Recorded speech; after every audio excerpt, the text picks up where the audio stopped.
إليكم أبرز محاور هذه الحلقة. الرجاء يكمل 7 صفقات، ولكن واش الميركاتو مازال ناقص؟ الدفاع والوسط والأجنحة تعززوا وباقي غير راس الحربة. انتدابات للرجاء، واش الإدارة قربت تسالي الميركاتو؟ ملف مهاجم صريح كيشعل الجدل داخل الشارع الرجاوي. يحيى إيغيز، ماتياس وإسماعيل خافي، واش قادرين يقودوا هجوم الرجاء؟ الصفقة الثامنة، واش الرجاء غادي يحسمها مع مهاجم جديد؟ الرجاء ما باغيش يتسرع، وملف المهاجم كيدخل مرحلة الحسم. شنو خاص المهاجم الجديد يقدم باش يكون إضافة حقيقية للرجاء؟ غادي نطرقوا لهاد المحاور كلها، ابقوا معنا حتى النهاية.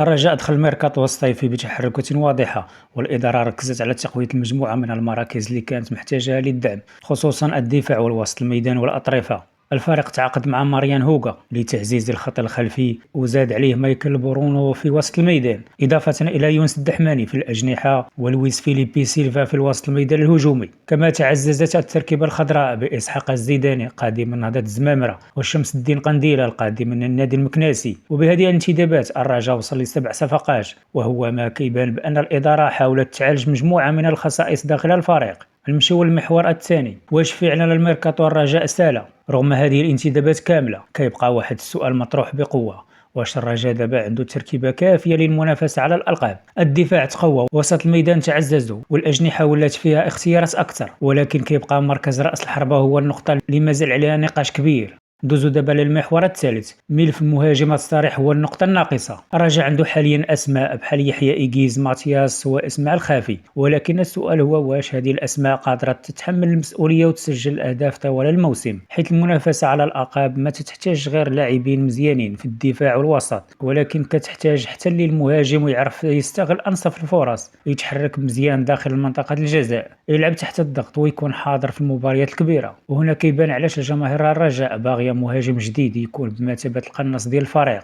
ندوزو على المحور الرابع، الإدارة ما بغاش تسرع في الاختيار المهاجم. المهم في هذا الملف هو أن الرجاء ما خصوش يتعاقد مع أي مهاجم غير باش يقولوا بأنه دار الصفقة الثامنة. الاختيار خاصو يكون مدروس من ناحية المستوى، الأرقام التهديفية، التجربة، السن، الراتب، قيمة الصفقة، وحتى قدرة اللاعب على التأقلم مع البطولة المغربية والضغط الكبير ديال قميص الرجاء. السؤال الحقيقي هو واش الرجاء محتاج مهاجم قادر فعلا يعطي الإضافة ويحسم الماتشات؟ دابا نشوفوا المحور الخامس، الصفقة الثامنة، واش غادا تكون مهاجم؟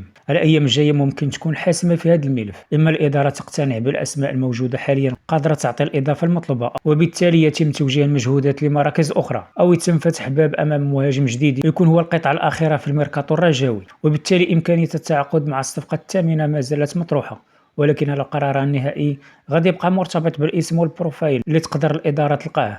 وفي النهاية نقدروا نقولوا بأن الرجاء دار ميركاتو فيه مجموعة من التحركات المهمة، وعزز الدفاع الوسط والأطرفة، ولكن ملف راس الحربة مازال هو السؤال الكبير اللي كيشغل بال الجماهير الرجاوية. واش يحيى إيغيز، ماتياس وإسماعيل خافي قادرين يقودوا هجوم الرجاء ويعطيو الفريق الأهداف اللي محتاجها؟ ولا خاص الفريق مهاجم صريح جديد يكون هو الصفقة الثامنة؟ دابا الدور عليكم، واش وجهة نظركم الرجاء محتاج مهاجم جديد؟ وشنو هو البروفايل اللي كتمناو تشوفوه في الهجوم الرجاوي؟ كتبوا لنا الآراء ديالكم في التعليقات، وما تنساوش الاشتراك في القناة وتفعيل الجرس والإعجاب بالفيديو. تحية رجاوية، ونتلاقاو في فيديو جديد إن شاء الله.